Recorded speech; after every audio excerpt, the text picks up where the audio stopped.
60th anniversary, they had me go to Houston 60 years to the day, and Rice University was having this celebration.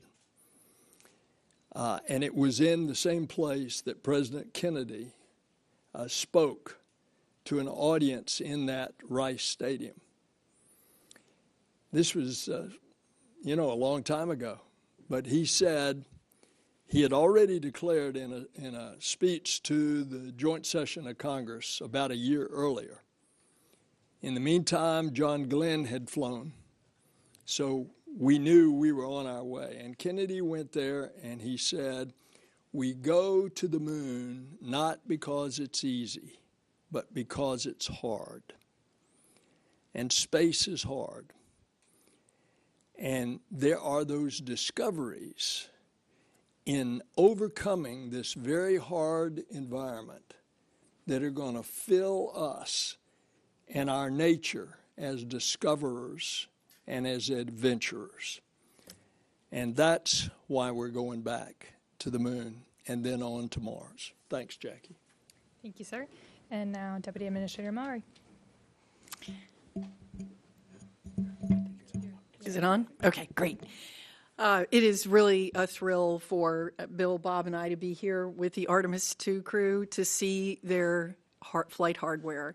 I think it brings back happy memories for the three of us of seeing our flight hardware, but also a shiver down our spine as we step forward into the next chapter of our destiny in human spaceflight.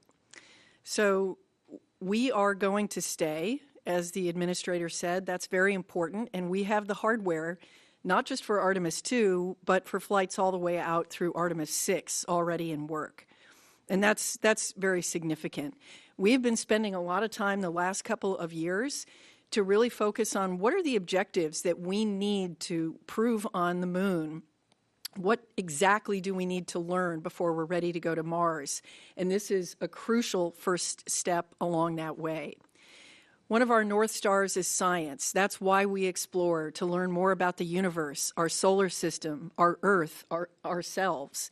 And there will be some exciting experiments on Artemis II, mostly focused on radiation and crew, because we now have the opportunity to have a crew that we have to advance this particular kind of science. But I do want to say for a moment, personally, as a test pilot, how important this mission is for test flight. All the things that we want to do with this vehicle, we have to understand that vehicle and its capabilities and push its envelope in order to achieve all the things that we hope to do with it in the future. So that is the critical focus of this mission, is to do that test flight, to push the boundaries, to learn about this vehicle and its capabilities so that we can continue to do amazing things on the surface of the moon and then eventually on Mars. And this is the beginning of that cadence, and we're excited to be here today to see us off on that first chapter. Well, I just want to say that it's always great to come home to Florida and KSC. This is where the action actually is, and not up in Washington, although it's a different kind of action up there. And it's great to see the crew. It's great to be part of this leadership team. This is our crew up at NASA headquarters, and I can't think of a finer team to be a part of than with these two. This crew down here, they're something special. They are really great people, very accomplished. And seeing them see the spacecraft, I know when they saw it, it makes it real. They know that they've got a mission that's coming up. I think back to when we were seeing the modules of the International Space Station when they were just an aluminum shell, and watching them come together and be completed. We knew we were going to have a mission when we got to go up and assemble the space station. It really makes it real. They got something to look forward to, and I envy them. I know these guys really well, and I'm very concerned about their health and safety. And I want you to know that as we move forward, going to the moon, going to the South Pole, safety is going to be paramount. It's not without risk, but we're going to do our very best to understand all the issues, the risks, to mitigate them as best we possibly can to ensure the safety of this crew. And that means a lot. And I want you to know, having lived through Challenger as a young astronaut candidate and through Columbia in a senior leadership position, we're going to do our absolute very best to ensure that when they strap in, we have done all that we possibly can to ensure their safety. We're learning a lot from the first Artemis test flight, Artemis I, and that's going to help prepare us for Artemis II. And Jim Free, my good friend who's leading this exploration effort for us, will share more about that. It's great to be here. Thanks. Thanks, Bob. Good afternoon, everyone. Great to be here. I guess I'm my own crew here because there's a crew there and a crew there. No, it's really great to share with you where we are with the hardware. We recently, towards the end of July, completed our post-flight assessment review from Artemis I. That's where we go through all the mission objectives, look at open items and anomalies, and trying to decide if we're on the right path for Artemis II. We looked at a number of things that have been open, the heat shield, an electronics box on the service module, and some of the release and retention bolts. Probably the highlight things. I think we have plans forward with all of those. We still have to get to root cause before we get to flight rationale. So to Bob's point about safety, that's one of the things we need to get through. As far as overall, we're still working towards the end of November for 24 for Artemis II. That's critical to stay on that path. It's this balance of pushing hard but maintaining the right philosophy of not pushing too hard, if that makes sense to you. But I think to us up here it does, because we still need to press and get our missions on a cadence where we're doing the exploration around the moon and on the surface. This is a great first step for us, but we do need to be vigilant and care about the people going on these missions. We do have a number of weeks of risk to that date. The crew module is the critical path right now. We have to get the crew module assembled and tested and then mated with the service module, then turn it over to the ground system folks here for processing. The Exploration Ground Systems team here continues to push towards a mid-November roll of the mobile launch tower out to the pad to do some verification and validation tests of all the systems that have been upgraded and repaired since Artemis I, and they're on a good path to the 16th. They completed a couple weeks ago the repair of the cable that holds up the crew access arm. So that was a big change. We were originally going to roll out on the 1st, but that was one repair we had to make. Orion, I talked about the crew module already. I'm sure it was great to see inside that for the crew. The service module was handed over from our European service module partners and the European Space Agency in June. We're continuing to work on the heat shield. We'll probably look for final disposition of that early next year. The Space Launch System, all the hardware is here right now except the core stage.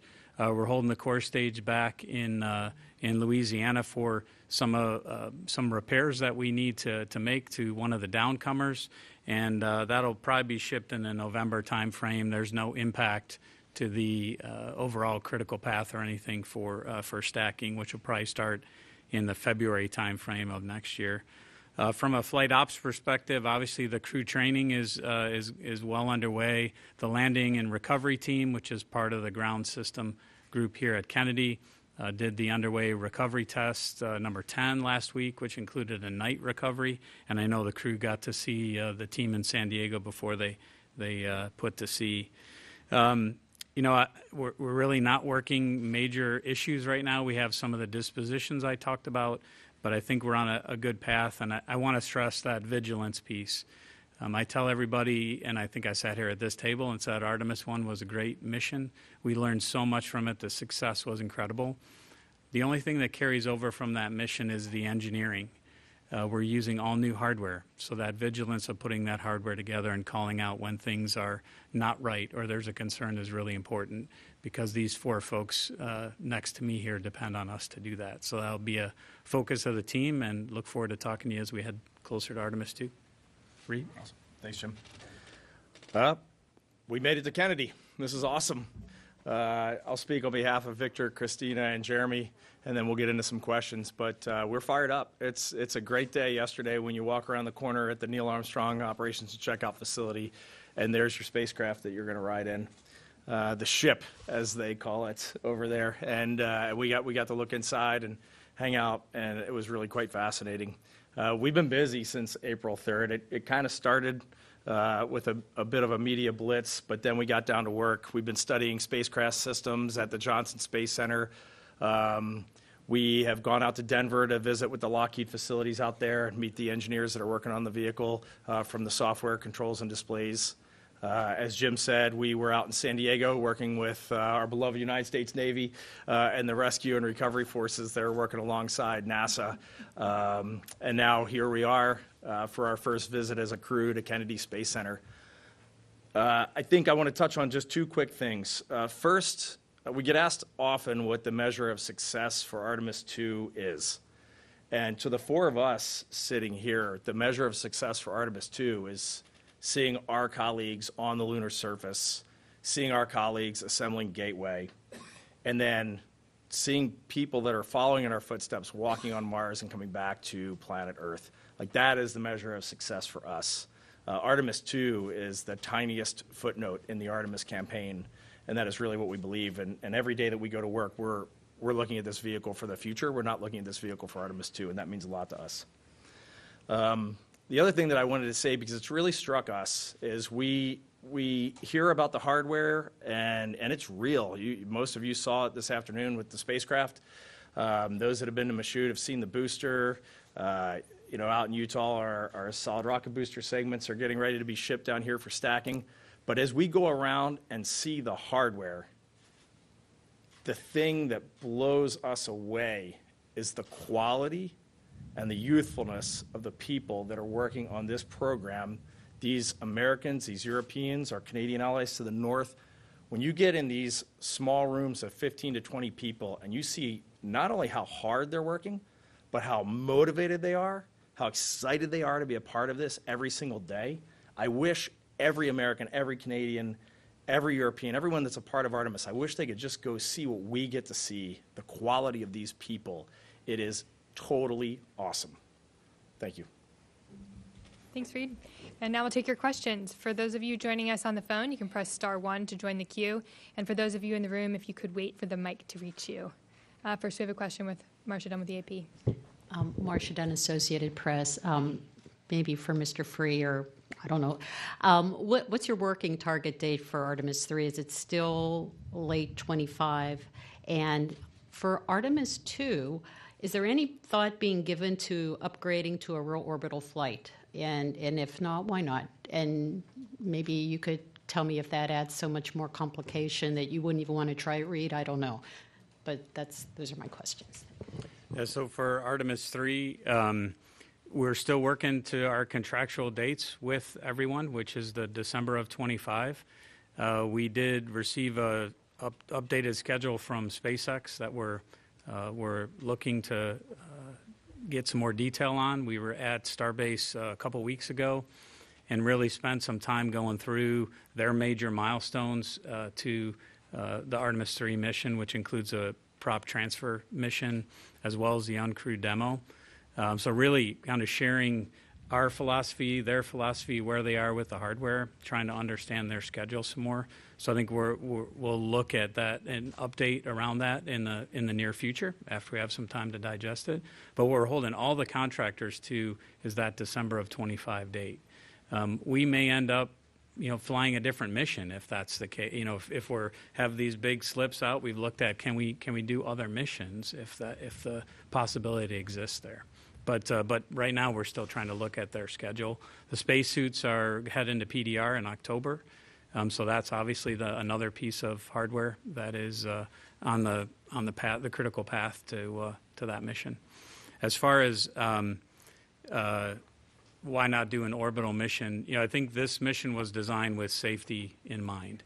So we're going to spend that 24 hours in Earth orbit. That was the first gate of can we get all the systems checked out before we're committed to go to the moon. So That was the first aspect of safety. The second was, what can we do to make sure that we can get the crew home safely, even if we lose all the propulsion capability on the Orion main engine. So we're going to do that burn and do the lunar gravity turn, so we don't have to take that risk. So everything about risk, even the crew size, we try and focus on what's the right crew size for all the tasks that we have to do versus the risk that we put them at to fly the mission. No.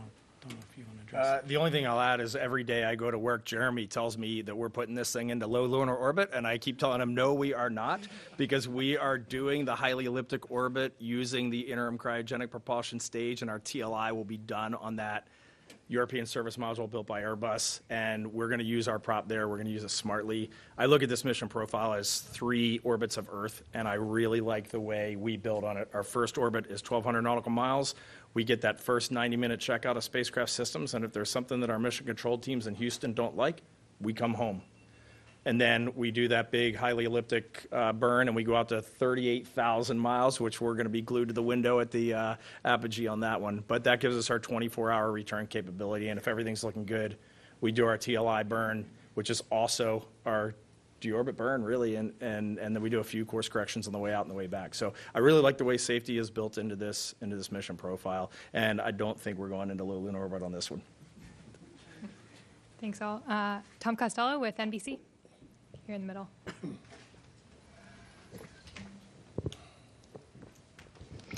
Hi, well, congratulations on a great day. Thanks for inviting us down here.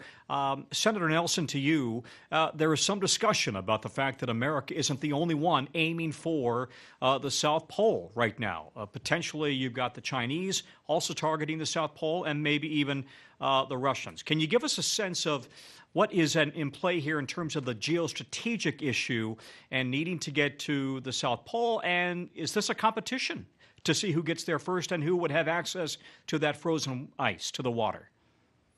We're in a space race with China. You see the actions of the Chinese government on Earth.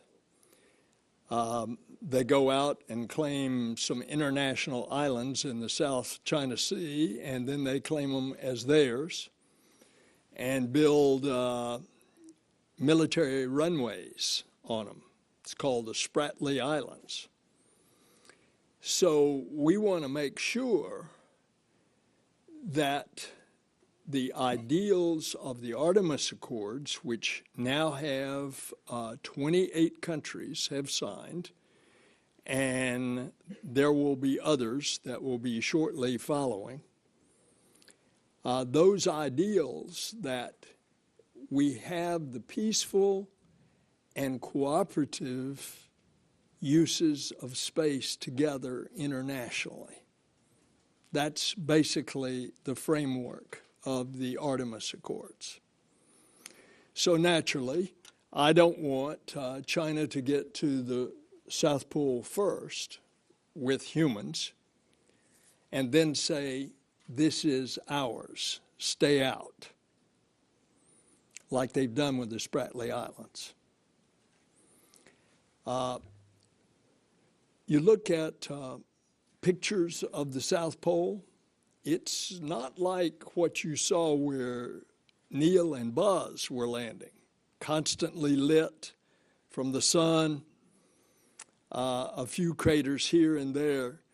The South Pole of the moon is pockmarked with deep craters. And because of the angle of the sun coming in, most of those craters are in total darkness the entire time. So it lessens the amount of area that you can actually land on and utilize. And if indeed we find water in abundance there that could be utilized for future crews and spacecraft, we want to make sure that that's available to all, not just to one that's claiming it. Now, you mentioned Russia. As a matter of fact, Russia has just launched a probe to land on the South Pole. We wish them well.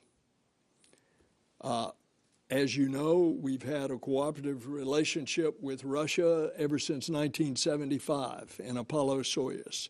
We built the space station together. We operate it together. But I don't think that a lot of people at this point would say that Russia is actually ready to be landing cosmonauts on the moon in the time frame that we're talking about, going to the moon, or that possibly China would be. And so I think the space race is really, Tom, I think the space race is really between us and China, and we need to protect the interest of the international community for exactly the reasons I've laid out. Thank you, sir. Next question, Kristen Fisher with CNN here in the front. Thank you. Jim, my question is for you, and I just want to follow up on Marcia's question about the timeline for Artemis III. Back in June, you said that you were really concerned that SpaceX's Starship won't be ready in time and that it could push the first launch attempt into 2026. And so I'm curious, after your trip to Starbase, has that level of concern grown, diminished? And if you can give us any insight into what your conversations with SpaceX are like right now. Sure. So I don't. They need to launch, as I said back in June. They need to launch multiple times, not just for us, but for them. And then they need to launch multiple times for us. So we really want to see them find the success in their launches, including the next one, which I know they had a booster fire for the other day. I think my concern is the same because they haven't launched. And now our insight that we got from our visit there was tremendous. We really spent, I think it was a 12-hour day. We got to see some of the hardware, but most importantly, our teams had the chance to talk and go through the details of that cryogenic propellant transfer mission, the ship-to-ship transfer, which is the next big milestone in our relationship with them. It's a kickoff for one of our design reviews. We got we were able to convey for them the importance to us of talking about the whole picture. The administrator, I think, gave you the big picture. We need to talk about what it takes to get those people on Artemis III to the surface. They're excellent at their technical details, and I think just continuing to grow our relationship beyond commercial crew in this area, conveying why it's important for us to see that end-to-end schedule. We have the other elements coming together. That's another concern for me. Starship doesn't exist by itself. There's interfaces for our suits. So our suits contractor has to understand the interface and the design and the emulators and simulators that are ready for that. Similarly for Orion, we need that interface to be worked. So I think we have a better understanding in the big picture, our relationship, our needs. But we know they've proven that they can make great progress. I'm sure they will continue to do that. But as I said to Marcia's question, we really are trying to get in the details of that schedule, because when we come up with a date, December of 25 or whatever that date might be, we want to have confidence for our teams that we all have a realistic path to get there. Thanks, Jim. Next, we'll take a question from the phones. We have Joey Roulette with Reuters. Thanks, Jackie. Just to follow up on that last question for Jim Free, you had mentioned SpaceX sent NASA an updated schedule. What did that schedule propose? Did it propose backing off of the December 2025 date and doing it sometime later? Based on what you've seen now, I know you're at NASA still evaluating things.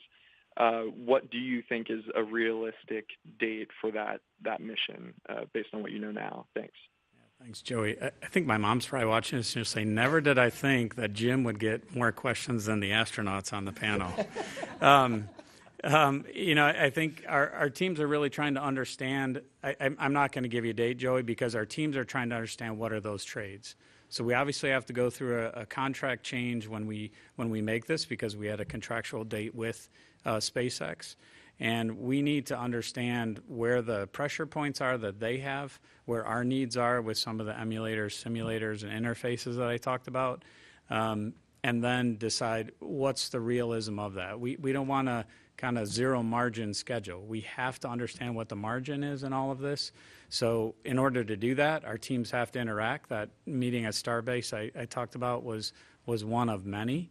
And then I think we'll come out in concert with the leadership team of the agency and say, hey, here's where we think it's realistic, what that date is. Thank you very much. Next question here in the middle.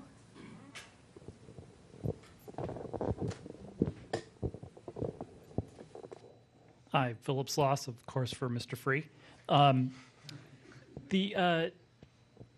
You were talking about the issues with core stage 2, Michoud. When do you expect the stage to be ready for the engines to be installed?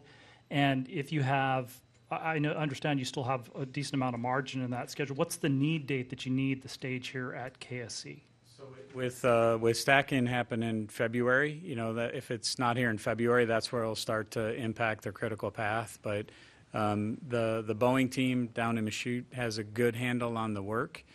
This is a different flow than the stage went through the last time, because the stage the last time went down to Stennis and went vertical and had some traveled work with it there. Whereas this time we're doing all of that work at Michoud.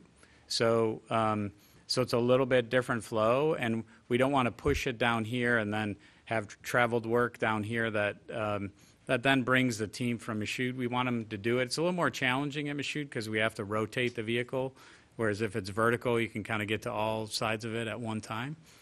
So it adds a little bit of time to it, but we feel like the best place to do that is Michoud, so we'll leave it there. But I don't expect it to go much past November. This last little issue we had on one of the downcomers was really minor in the grand scheme of things. But I don't see it pushing much past November. Thanks, Tim. Here on the left. Stephen Clark, Ars Technica, another one for Jim Free. You mentioned several weeks of risk to the November 2024 date. Do I take that to mean that you have several weeks of margin or several weeks of negative margin, so to speak, for that late November date? It's negative margin, yeah. And would you characterize the heat shield issue as sort of the largest unresolved issue coming out of Artemis I at this point? And can you update us on what the root cause of that uneven charring and ablation of the heat shield was, and any mitigations that you're looking at for Artemis II, either on the hardware or in the way you fly the reentry? Yeah, I think I definitely want Reed and the crew to weigh in here. I think it's definitely the biggest open issue out of one.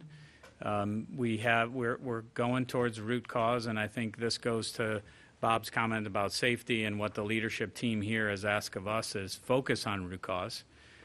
We've been through 2 series of tests in the ArcJet out at Ames. The 3rd series is happening this month. We have a fault tree that we've been working down. We have some theories on what the root cause might be.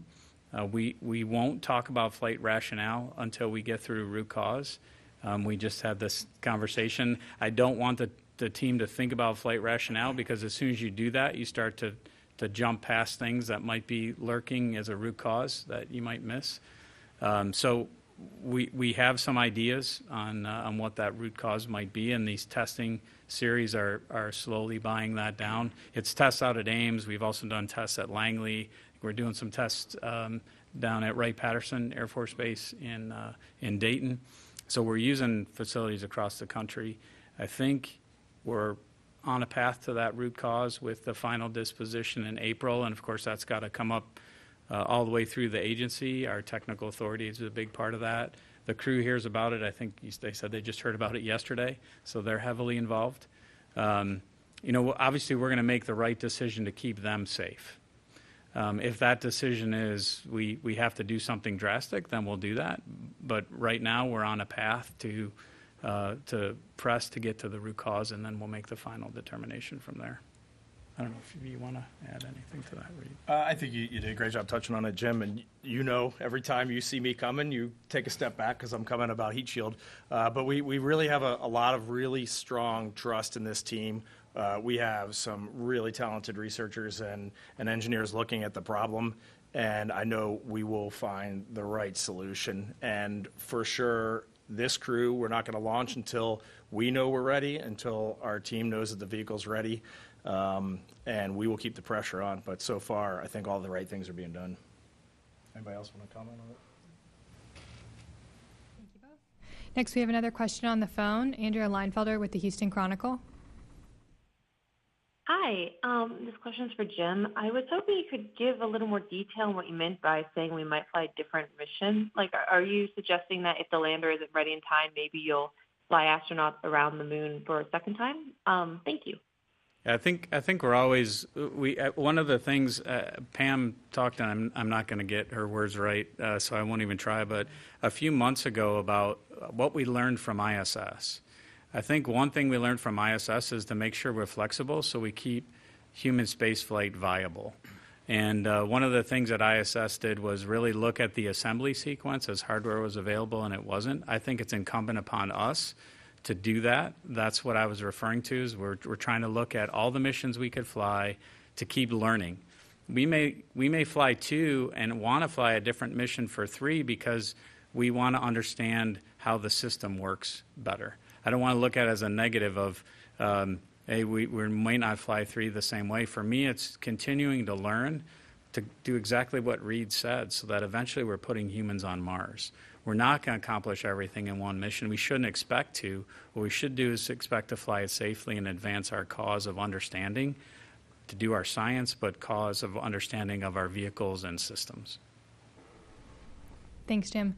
We have another question on the phone from Sarah Derry with Radio Canada.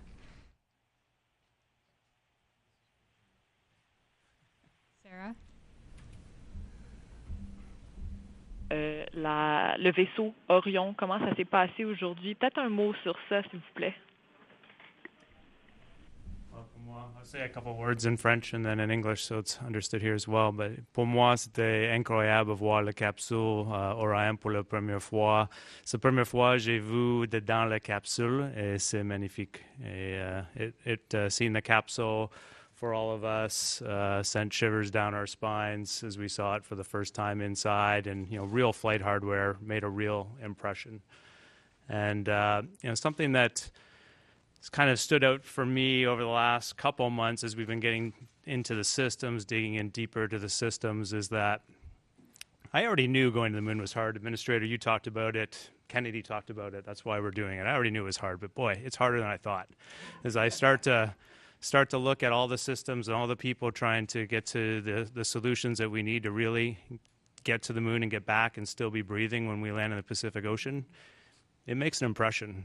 And when we're talking about timelines and stuff, what's so obvious to all of us behind the scenes when we see it day to day is the success is not in the final solution. It's not in the touchdown or the launch date. The success is in the learning that's happening like right now. Like learning is happening right while we're sitting here in stuff that is going to serve us on our ultimate objective, which is to get to Mars.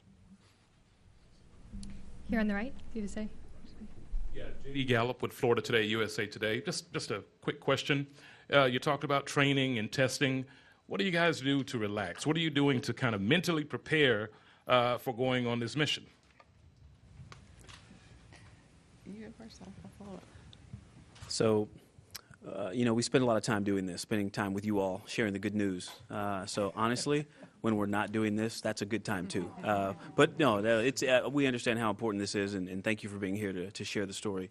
But I have a family. I'm a husband and a father, and just the time that I get to spend with them, and they understand how hard we're working to make this successful. And so just being able to be home and truly relax, that is a win in and of itself. So it's great to be here, but it's also going to be great to get back home. Yeah. And, Victor brought up family, and I think one of the fun things that we do as a crew is get our families together. When we travel, oftentimes our families will come and they'll get to know each other, and that is really a great way to integrate. We feel like a family in and of ourselves, and I think they are also feeling that way. But just taking time. Last night, for example, on this trip, we found a restaurant, and the four of us went out to dinner together and had a great time, just, camaraderie and spending time together. So all the normal things, just like we'll have those group meals in space in the Orion vehicle. We're doing it here on Earth to prepare for getting to know each other and all that trust and relationship building that's going to be needed for ultimately the successful mission that we're going to do together. And I'm hearing whispers or question about which restaurant. We're government employees, we're not allowed to no endorsement. Next question. Richard with the Orlando Sentinel. Hi, thanks. And this is for the astronauts. Sorry, Jim. Last time Reed and I were in the same room, we spoke. We had an Apollo astronaut telling us great stories. I'm wondering if each of you have had the opportunity to discuss with any of the people still with us who have already traveled to the moon, and if there's any inspirational stories that you might be able to share. Thank you. I almost missed a call from General Tom Stafford because I thought I was a telemarketer on the day that we were announced as a crew on April 3rd. And I did pick up the phone, and what really shocked me was how unbelievably excited he was that we are going back to the moon for the agency, for the nation, and for the planet. So that was my story. And, someone who is very active in lunar science, period, and obviously the architecture that we're going to use to go back to exploring the moon and beyond is Jack Schmidt. He's still around. He's still very active. And to see his excitement and continued enthusiasm about this project is great. And so he's always been around. But someone who I've had some really interesting conversations with about recently, and he didn't go to the moon, but was an Apollo astronaut, Rusty Swikert. And our conversation centered around human nature and ancient wisdom. And I'm gonna save it for later because I think he's gonna have a chance to tell some more of this story. But the ancient wisdom part was a really, really fascinating conversation. Thank you so much. We have time for one more question. Here in the front. Yusuke Tomiyama, the Yomiuri Shimbun, Japanese Daily. My question is to Mr. Nelson. You mentioned the difference between the Apollo program and the Artemis program. One major difference is international cooperation. Japan secured the opportunity to both fly on the Gateway in the Artemis program, but the opportunity to land on the moon has not decided, so uncertain. What do you think about the opportunities for Japanese astronauts to land on the moon? This is a question that every country, every country in the world is asking. And, of course, the specific answer to your question will be decided years later. Thus far, those countries that will be represented by an astronaut going to the Gateway have participated in the planning and will participate as part of the Gateway, which is the mini outpost or space station that will orbit the moon. The question about landing on the moon is to be determined. Obviously, it will be as a result of a participation. In Japan's case, Japan is very interested in doing a compartmented, pressurized rover on the moon. That would certainly be a part of the consideration, but other nations are doing the same kind of planning for the future as well.